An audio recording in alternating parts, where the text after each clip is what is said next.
Et votre position par rapport au Covid, elle a évolué au fur et à mesure du temps, puisque donc Journal d'un paria, c'est la suite de vos bloc-notes que vous avez édité dans le Figaro.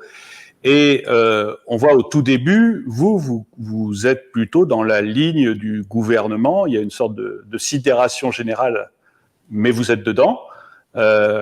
Et vous avez évolué. Donc peut-être rapidement, si vous pouvez nous parler de ces premiers mois et de ce qui vous a fait en fait changer d'avis. Je suis comme tous les Français. En effet, dès les premiers mois, je fais confiance à ce que me dit le gouvernement. Et j'ai même, je pense que dans un de mes blocs-notes, je crois que c'est en décembre 2020 ou janvier, je dis qu'il faut appuyer, dans le fond, la démarche présidentielle qui est de nous préserver d'un mal absolu. Rappelez-vous que les prévisions étaient de nous annoncer 500 000 morts. Et donc, je n'avais pas d'éléments pour mettre en doute ceci. Et donc, 500 000 morts, ça tétanise tout le monde. Et je suis de ceux qui se plient très vite à une première mesure d'urgence. J'entends d'ailleurs bien que c'est très compliqué pour un gouvernement d'avoir à répondre dans l'urgence à quelque chose qui vous tombe comme ça abruptement sur le dos.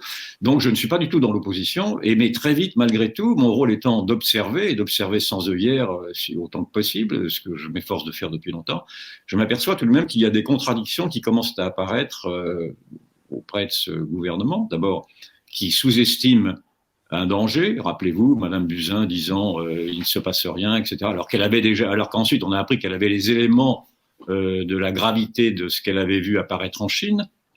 Donc, les frontières ne servent à rien, les masques ne servent à rien, les tests ne servent à rien, etc.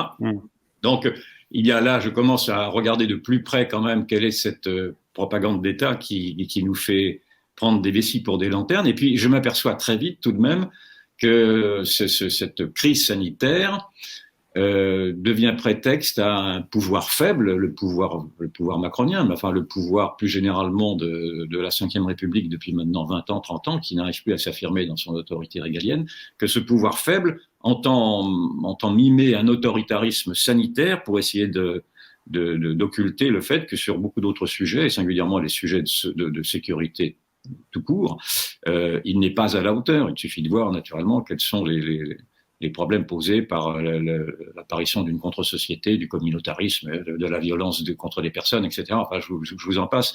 Et donc, je vois assez vite qu'il y a une sorte d'instrumentalisation, une sorte de propagande qui advient, une instrumentalisation des peurs, et que certes, ce virus semble être dangereux, mais si vous commencez à écouter ce que je commence à faire, si vous écoutez ceux des épidémiologistes qui connaissent ces sujets, ils vous disent, et on les somme de se taire, ils vous disent que, dans le fond, cette épidémie n'est pas aussi grave que l'on voudrait la faire paraître. C'est-à-dire que une épidémie qui tue 0,05% de l'ensemble de la population, 0,5% des contaminés, ou à peu près, enfin les chiffres sont un peu discutés, mais c'est grosso modo ces chiffres-là qui ressortent. Et donc, nous ne sommes pas naturellement dans la peste noire, ni la grippe espagnole. Et on se rapproche plutôt de la grippe de Hong Kong de 1969. Moi, j'ai connu cette époque-là. J'étais adolescent. Et je n'ai jamais eu cette grippe de Hong Kong de 1969 qui a tué quand même 35 000 personnes, je crois, en France, n'avait été ébruitée dans les médias. Donc, il y a un affolement général, une hystérisation, mais mimétique, c'est-à-dire qu'elle se passe non pas simplement en France, mais en Europe et dans le monde.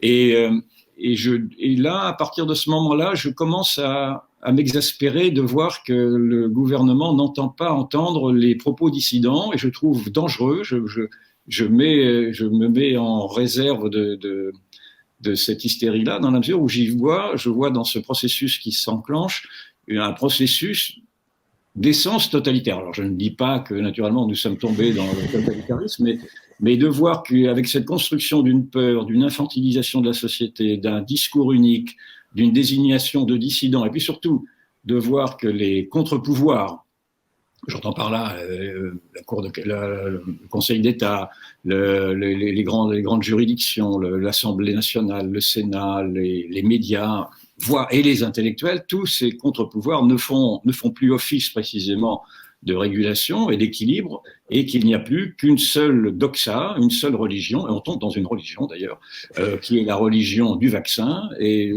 l'on dit, et tout le monde dit, qu'il faut croire au vaccin, c'est le terme qui est employé, il faut croire au vaccin, il faut croire en la science.